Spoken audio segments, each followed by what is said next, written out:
What's up people, Paranichiv, this is Ron, welcome back in a video. আর আজকে ভিডিওতে আমি একটা জিনিস বিষয়ে বলতেছি, সেটা হলো বাংলাদেশের বর্তমান সময়ে কিছু ঘটে যাওয়া জিনিস। তার ভিতরে প্রথম হলো যে 15ই আগস্ট যে ছিল ওই বঙ্গবন্ধু শেখ মুজিবুর রহমানের মৃত্যুদিন বা মৃত্যুবার্ষিকী, বা যেটাকে বলা হয় বাংলাদেশের শোক দিবস, একসময় পালন করা হতো।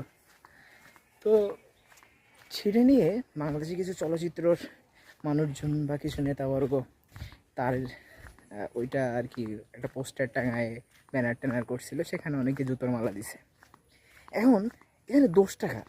আমি মনে করি এই দোষটা সম্পূর্ণ বাংলাদেশের যারা শিক্ষাক্ষেত্রে বা যারা ইতিহাস নিয়ে কাজ করে তাদের।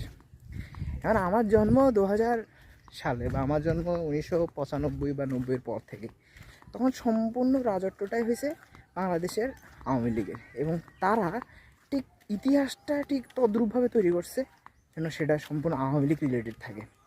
পরবর্তীতে কী হলো, যে আওয়ামী লীগ রিলেটেড যেটা করছে আমরা সেটা করছি এবং আমরা সেটা বিশ্বাস করছি। এখন আপনারা জুতের মালা দিতে পারছেন, কিন্তু তখন আপনারা ইতিহাস কেন সঠিকতা এখানে দিতে পারেন নাই? দোষটা কার, আপনাদের না আমাদের?